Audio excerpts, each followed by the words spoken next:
So yet another round in the GM numbers game, eh, Joyce? That's right, John. Now this time the number is 20, and that is in GM20. Now that's GM's designation for a new line of personal luxury coupes. Now they used to be called the N cars, right?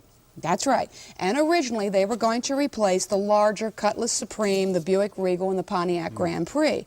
Now they're saying that the GM20s are going to be sold side by side with these models and probably at a lower price.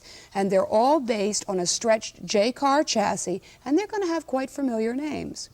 Now first, there's the Pontiac version of the GM20, and they're calling that the Pontiac Grand Am.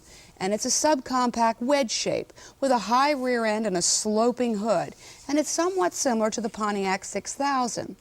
And like all the GM20s, the wheelbase and overall length is going to be about 2 inches longer than the J car.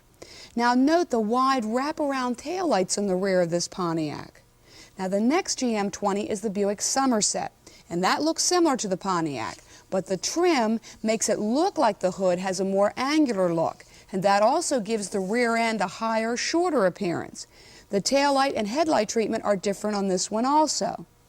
Now last in the lineup is the Olds Calais, and that's the least radically styled of the three. You know, it's rounder and more aerodynamic, and it doesn't have those sharply defined features the other two have. And here the rear end treatment features two separate taillights, and to me that looks a lot like an Olds Omega. Now the standard engine for all three is going to be the Pontiac-made 2.5-liter four-cylinder with a manual or an automatic transmission. And they're also planning a 3-liter port-injected V6 as an option. The GM20 will sport McPherson struts with coil springs in front and a J-car-like trailing arm twist axle in the rear.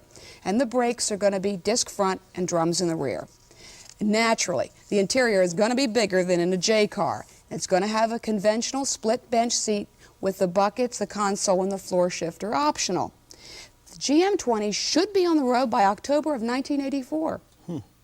You know, one of these days we're going to have to sit down and make a chart of all these new GM body styles and models. It does get confusing, doesn't it? You know, I suspect that the GM executives are confused also. I'm not surprised.